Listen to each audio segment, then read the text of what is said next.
High, আমি Yashica আর আপনারা শুনছেন স্টোরি টেলিং উইথ ইয়াশিকা। আজকের বিশেষ নিবেদন তোমাকে পেতে চাই। গল্পটি যদি আপনাদের ভালো লাগে তাহলে গল্পটিতে একটি লাইক এবং কমেন্ট করে দেবেন, আর স্টোরি টেলিং উইথ ইয়াশিকাতে একটা সাবস্ক্রাইব করে বেল আইকনটি ক্লিক করবেন। তোমাকে পেতে চাই পর্ব 26।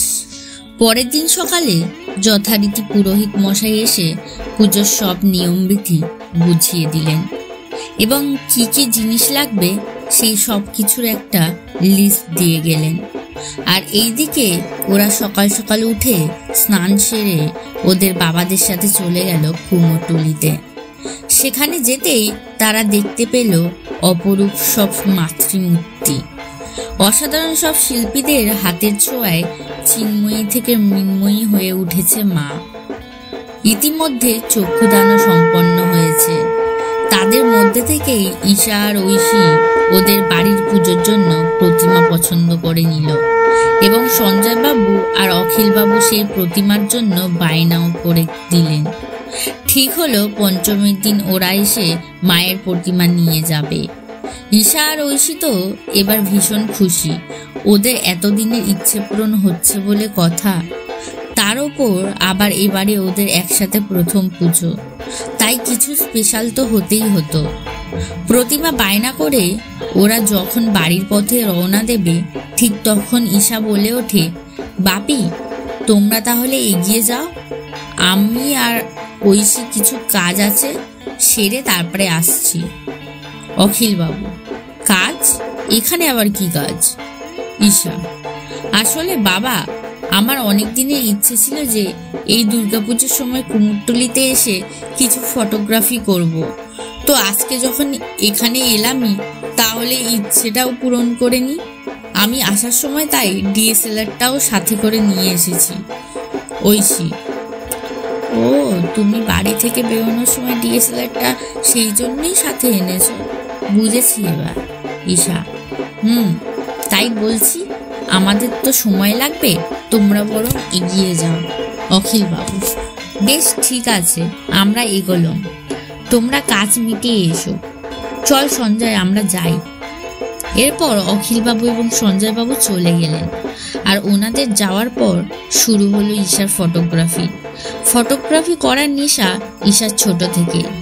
চোখের সামনে দেখা যে জিনিসগুলো ওর মন ছুঁয়ে যেত সেগুলোকে চটজলদি ক্যামেরায় বন্দি করাই ওর শখ। তবে বেশ কিছুদিন এই ফটোগ্রাফির সাথে ওর সম্পর্ক বিচ্ছিন্ন হয়ে গিয়েছিল, কিন্তু আজকে কুমোরটুলিতে আসবে শুনেই নিজের ইচ্ছা পূরণের উদ্দেশ্যেই আবার ডিএসএলআরটাকে সাথে করে নিয়ে আসা ওর। তবে ঈশার এই নেশা সম্পর্কে ঐশী অবগত নয়। ঈশাকে বাড়ি থেকে বেরোনোর সময় ডিএসএলআর হাতে দেখে ঐশী তো প্রশ্ন করেছিল, কিন্তু তার সঠিক উত্তরও তখন পায়নি। কোনো না কোনোভাবে ঈশা কথাটা এড়িয়ে গিয়েছিল, তাই ঐশী তখন আর কথা বাড়ায়নি। নিজের প্রিয় মানুষকে সারপ্রাইজ দিতে কেই না ভালোবাসে, আমাদের ঈশাও তার ব্যতিক্রম নয়। ঈশাও আসলে চেয়েছিল ঐশীকে সারপ্রাইজ দিতে, নিজের প্রিয় মানুষকে, আর ওইদিকে ঐশী তো অবাক, মুগ্ধ চোখে দেখছে ঈশাকে আর ওর ফটোগ্রাফিকে। কত সুন্দর করে প্রফেশনালি ফটোগুলো তুলছে ঈশা। সেখানে থাকা মায়ের প্রতিমা এবং এই প্রতিমাগুলোর পেছনে যাদের কঠোর পরিশ্রম মিশে রয়েছে তাদের ছবি সুন্দর করে ক্যামেরা বন্দি করছে ও।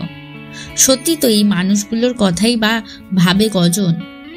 ঐশী তো ঈশাকে এই নতুন রূপে দেখে পুনরায় ক্রাশ খেয়ে গেল, মনে মনে ভীষণ খুশিও হলো ঈশার এই গুণ সম্পর্কে জানতে পেরে।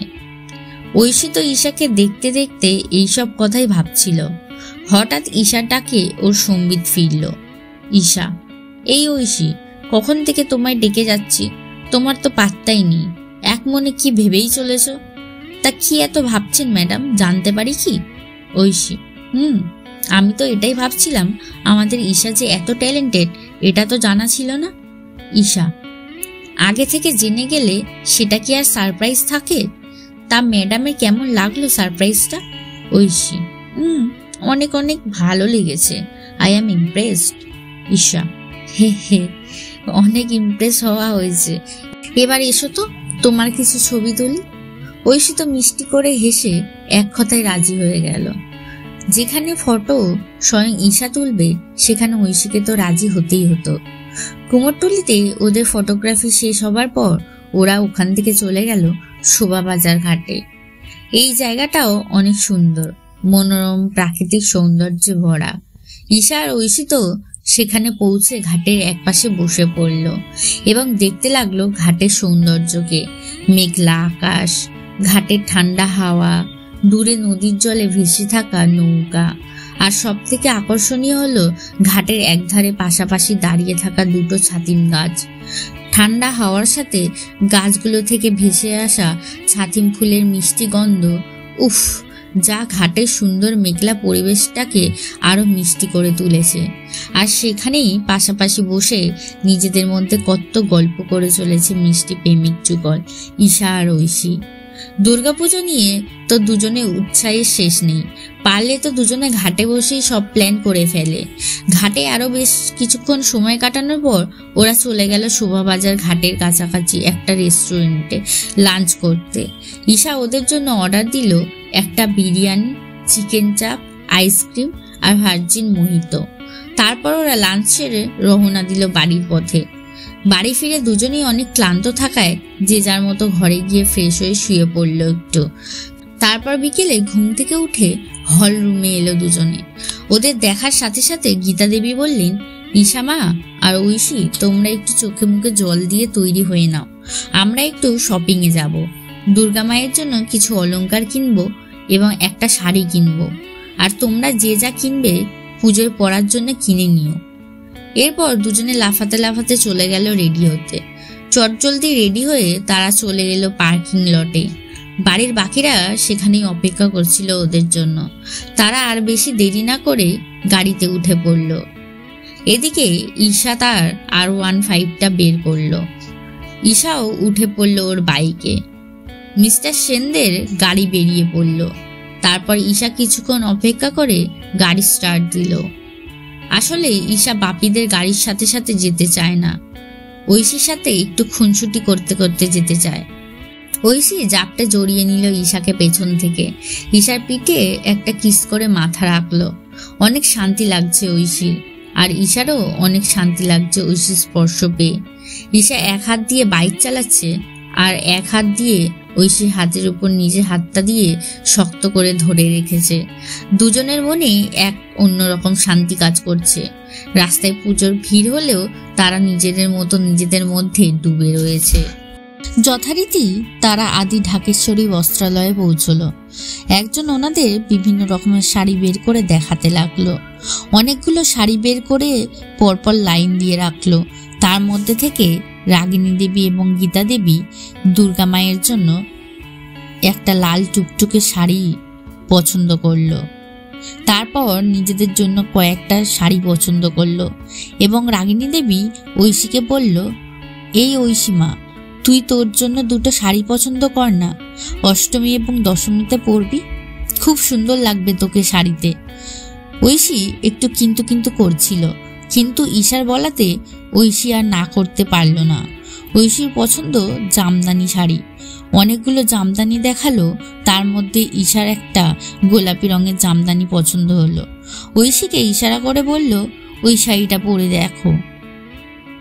ঐশী ওই শাড়িটাকে নিয়ে ট্রায়াল রুমে চলে গেল, আর ঈশা ট্রায়াল রুমের বাইরে অপেক্ষা করতে লাগলো ওর জন্য। এদিকে ট্রায়াল রুমের ভিতরে ঐশী তো পড়েছে মহা সমস্যায়। শাড়ি পরতে গিয়ে তো ঘেমে নিয়ে একসা। যতবারই শাড়ি পরতে যাচ্ছে ততবারই শাড়ির কুচি হয়ে যাচ্ছে এদিক ওদিক। শাড়ির প্লিটও ঠিক মতো করতে পারছে না। ও কোনো মতেই সামলাতে পারছে না শাড়িটাকে। প্রায় মিনিট 5 চেষ্টা করার পর ও কোনো উপায় না পেয়ে ট্রায়াল রুমের দরজাটা হালকা করে খুলে ঈশাকে ডাকলো, ঐশী। ঈশা, ঈশা শুনছো? ঈশা দাঁড়িয়ে দাঁড়িয়ে গেম খেলছিল। ফোন থেকে মাথাটা তুলে ঐশীর দিকে তাকিয়ে বলল, বলো। ঐশী, এদিকে একটু এসো। ঈশা, বলো কি হয়েছে? ঐশীর কাছে এগিয়ে গিয়ে বলল। ঐশী, বলছিলাম যে একটু ভিতরে আসবে। ঈশা, কেন, কিছু সমস্যা হয়েছে? ঐশী, শাড়িটা পরতে পারছি না, একটু হেল্প করবে প্লিজ? ঈশা আর একটু ঐশীর কাছে সরে গিয়ে ওর কানের একদম কাছে গিয়ে ফিসফিস করে বলল, শাড়ি পরার কি দরকার? কথাটা বলেই ঐশীকে ট্রায়াল রুমের ভিতরে ঠেলে দিয়ে নিজেও ঢুকে গেল। আর ঐশীর হাত থেকে শাড়ির বাকি অংশটা নিয়ে বলল, এমনই তো ভালো লাগছে তোমায় দেখতে। ঐশী, দেখো এখন কিন্তু বদমাশি করার সময় নয় ঈশা, এখানে সবাই আছে। একটু জোরেই ধমক দিল ঐশী। এরপর ঐশীর থেকে বকা খেয়ে ঈশা কাছে মুছে মুখ করে ঐশীকে শাড়িটা পরিয়ে দিল। ঐশী ট্রায়াল রুম থেকে বেরোতে যাবে, অমনি ঈশা পেছন থেকে ঐশীর হাত টেনে ধরল। আর ঐশী সজোরে এসে ঈশার বুকের মাঝে ধাক্কা খেল। ঈশা ঐশীকে ব্যাক হাক করে ঐশীর কানের কাছে মুখ রেখে বলল, আমি তো শুনবো না? একটু বদমাশি তো করবই, সে তুমি যতই আমায় বকো। এত সুন্দরী একটা বউ থাকলে কি আর নিজেকে দূরে রাখা যায় বদমাশি থেকে? কথাটা বলে ঈশা এক ঝটকায় ঐশীকে নিচের দিকে ঘুরিয়ে ঐশীর ঠোঁটে ঠোঁট ডুবিয়ে দিল। আর ঐশী তো কখনো ঈশার পাগল করা কিসকে উপেক্ষা করতে পারে না, তাই ঐশীও সাড়া দেয় কিসে। ক্ষণিকের কিসিংয়ের পর দুজনে বেরিয়ে আসে ট্রায়াল রুম থেকে। গীতা দেবী বলে ওঠেন, আরে এতক্ষণ লাগলো? আমাদের সেই কখন হয়ে গেছে, তোর জন্য বসে আছি। শাড়ি পরতে এতক্ষণ লাগে নাকি? প্রায় 30 মিনিট হয়ে গেল। শপিং মলে গীতা দেবীর কথা শুনে রাগিনী দেবী বলেন, আরে আরে গীতা, ওকে এরকম বকো না। ঠিক আছে, হতেই পারে, ছাড়ো ওসব। দেখো তোমার মেয়েকে কত সুন্দর লাগছে গোলাপি জামদানিতে, একদম চোখ সরানোই যাচ্ছে না ওর থেকে, একেবারে মা লক্ষ্মীর মতো লাগছে। তখন মিস্টার সেন এবং সঞ্জয় বাবুও তাকালেন ঐশীর দিকে। মিস্টার সেন বলে উঠলেন, আরে আরে কি মিষ্টি লাগছে ঐশী মাকে। আরে সঞ্জয়, শাড়িতে মেয়েকে কত বড় লাগছে দেখ, এবার একটা ভালো পাত্র দেখে বিয়ে দিয়ে দিলেই তো হয়। ঐশী ভীষণই লজ্জা পেয়ে যায় বিয়ের কথা শুনে। ঐশী আর চোখে ঈশার দিকে তাকালে দেখে ঈশা ওর দিকে তাকিয়ে মুচকি হাসছে। তাতে আরো লজ্জা পায় ঐশী, মাথা নিচু করে নেয়। সঞ্জয় বাবু একটু ইমোশনাল হয়ে যান মিস্টার সেনের কথা শুনে। সঞ্জয় বাবু ঐশীর দিকে এগিয়ে এসে ঐশীর মুখটা দু হাতে ধরে বলেন, সত্যি তো মা, এতদিন আমি সেইভাবে কখনো খেয়ালই করিনি যে তুই এত বড় হয়ে গেছিস। আসলে শাড়িতে তো তোকে সেভাবে কখনো দেখিনি, তাই চোখে পড়েনি। এতদিন আমার মনে হতো আমার ঐশীমা এখনো সেই ছোট্টটিই আছে। কিন্তু সত্যি অখিলের কথাটা ফেলে দেওয়ার মতো নয় ঐশী। কিছু বছর পর তো তোর বিয়ে দিতেই হবে, তখন আমাদের ছেড়ে চলে যাবি। তোকে ছেড়ে কি করে থাকবো রে মা? কথাগুলো বলতে বলতে সঞ্জয় বাবুর চোখ ভিজে যায়। ঐশী বাবা বলে ডেকে ওঠে। জড়িয়ে ধরে সঞ্জয় বাবুকে বলে, বাবা আমি তোমাকে ছেড়ে কোথাও যাব না। পরিবেশটাকে একটু সামাল দিতে ঈশা বলে ওঠে, আরে কাকু এত চিন্তা করছেন কেন?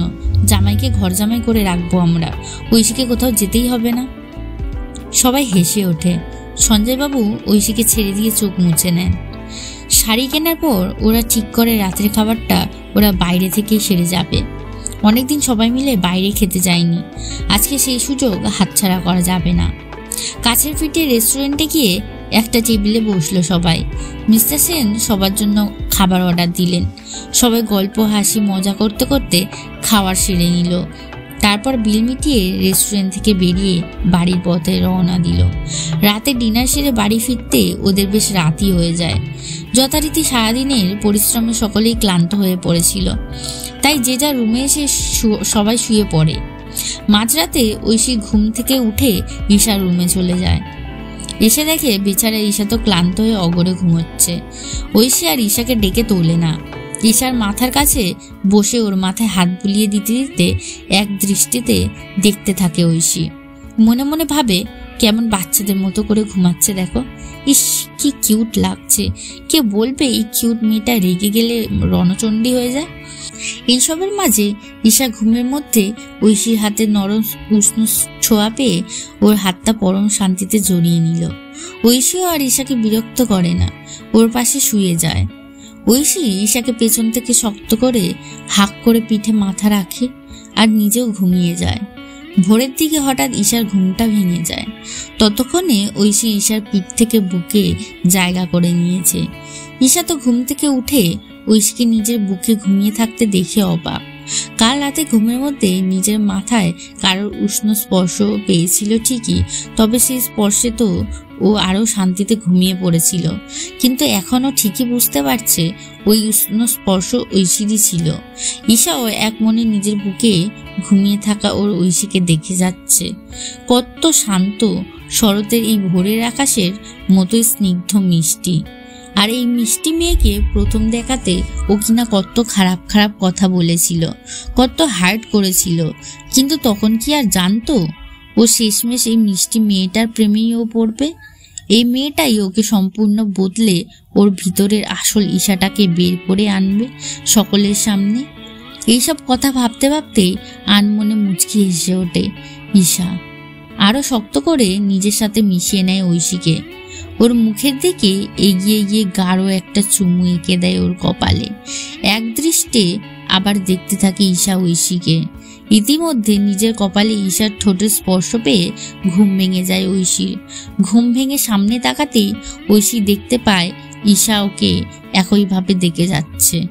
হঠাৎ করে ঈশার এই দৃষ্টিতে ঐশী কিছুটা লজ্জা পায়। লাজুকভাবে মিষ্টি হেসে ও ঈশাকে বলে, good morning. Isha, good morning madam. Aishi, কি ভাবছো শুনি? ঈশা, ভাবছি এই মিষ্টি মেয়েটা আমার কাছে কখন এলো। ঐশী, সে তো আমি মাঝরাতে চলে এসেছি এখানে, এসে দেখলাম একজন শান্তিতে ঘুমাচ্ছে, তাই আমিও আর বিরক্ত না করে তাকে জড়িয়ে ধরে ঘুমিয়ে পড়লাম। তবে এখন তো ভোর হয়ে গেছে, আমাকে নিজের রুমে যেতে হবে। কাল সকাল থেকেই তো বাড়িতে অনেক কাজ। ঈশা, এত সহজে তো যেতে দেওয়া যাবে না। এমনিতেই কাল পরশু থেকে আদৌ ম্যাডামকে কাছে পাবো কিনা কে জানে, তাই আমার এখনই একটু আদর চাই, ব্যাস।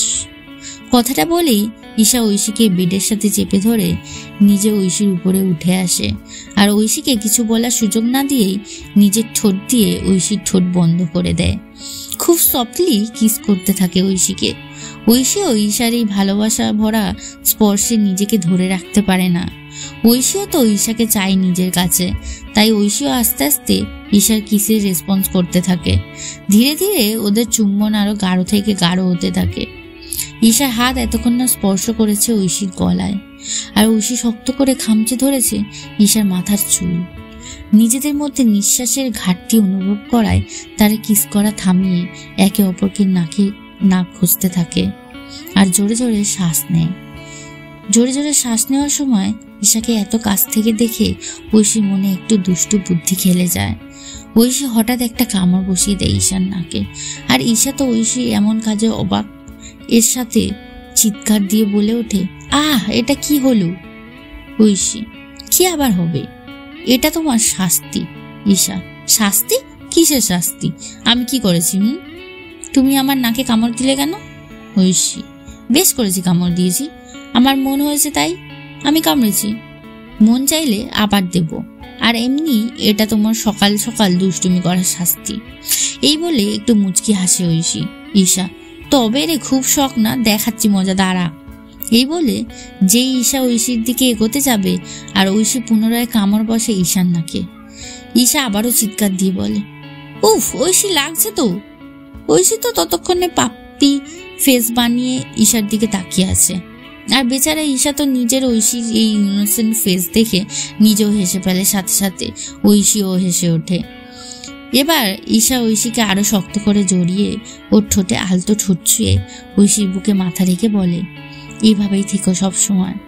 ঐশীও একইভাবে ঈশাকে শক্তভাবে জড়িয়ে ধরে, ওর কপালে চুমু এঁকে দিয়ে বলে, থাকবো তো, কোথাও যাব না। এই বলে ঐশী ঈশার মাথায় হাত বুলিয়ে দিতে থাকে, আর ঈশা ঐশীর বুকে মাথা রেখে অনুভব করতে থাকে ওর আদর মাখানো স্পর্শ, যা পরম শান্তি। এইভাবেই কেটে যায় আরো কিছুটা সময়। দেখতে দেখতে ভোরের আলো ফুটে সকাল হয়ে যায়। ঐশী উঠে নিজের রুমে চলে যায়, আর ঈশাও চলে যায় ফ্রেশ হতে। ফ্রেশ হয়ে দুজনেই নিচে নেমে এসে দেখে ততক্ষণে বাড়ির বড়রা সবাই উপস্থিত সেখানে। ঈশা আর ঐশীও ওদের সাথে ব্রেকফাস্ট টেবিলে বসে যায়। এবার শুরু হয় ওদের পুজোর প্ল্যান। যেহেতু বাড়ির পুজো আর ইতিমধ্যে মহালয়া হয়ে গেছে, সেই কারণে সবার ব্যস্ততা তুঙ্গে, তাই সব কাজ সামলানোর জন্য সঞ্জয়বাবু এবং অখিলবাবু নিজেদের কাছ থেকে বিরতি নিয়ে নিয়েছেন। ব্রেকফাস্ট করতে করতে ওরা প্রথমেই নিমন্ত্রণের লিস্ট তৈরি করে ফেলে। ব্রেকফাস্ট শেষ করেই অখিলবাবু আর সঞ্জয়বাবু মিলে ফোনে নিমন্ত্রণ করতে শুরু করে দেয়। এদিকে ঈশা আর ঐশী মিলে বসে পড়েছে ওদের কোন কোন ফ্রেন্ডকে নিমন্ত্রণ করবে ঠিক করতে।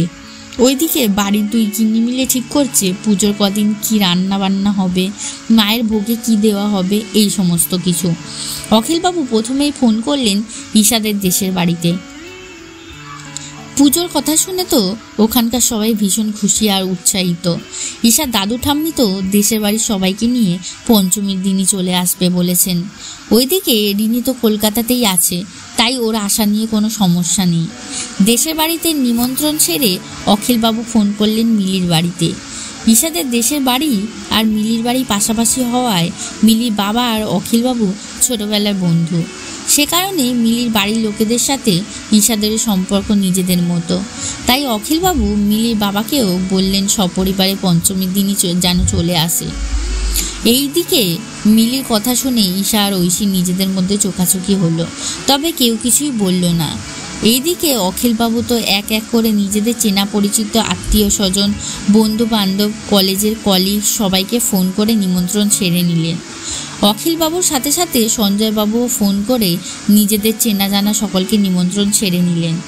ঈশা এবং ঐশী ঠিক করলো রিনি এবং কলেজ ফ্রেন্ডের নিমন্ত্রণ করার দায়িত্ব ওদের। দুর্গাপুজো নিয়ে তো ওদের দুজনের আনন্দের শেষ নেই। এতদিনে ইচ্ছে পূরণ হতে চলেছে বলে কথা, ওরা তো কি করবে আর কি না করবে ভেবেই পাচ্ছে না।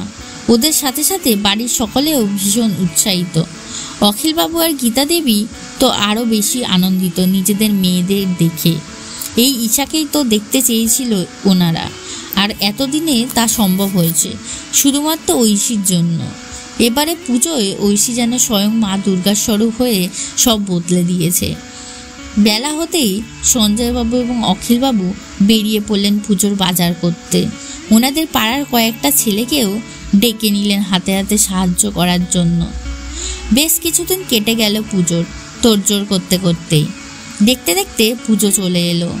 আজ চতুর্থী, কাল সবাই চলে আসবে যাদের যাদের নিমন্ত্রণ করা হয়েছিল, এবং কাল দুর্গা প্রতিমাও চলে আসবে সকাল সকালই। তাই সকলেই কর্মব্যস্ততা তুঙ্গে। বাড়ির দুই কর্তা ব্যস্ত নিমন্ত্রিতদের থাকার ব্যবস্থা, পুজোর বাকি জিনিসপত্র যা আনতে হবে সেই সব তদারকি করতে। অন্যদিকে দুই গিন্নি ব্যস্ত পুজোর রান্না, নিমন্ত্রিতদের খাওয়া দাওয়ার এইসব নিয়ে। আসল পুজোর কাজ তো শুরু হবে প্রতিমা আসার পর, তখন আর ওনারা এদিকে সময় দিতে পারবে না। তাই ওনারা আগে কিছুটা কাজ গুছিয়ে রাখছেন।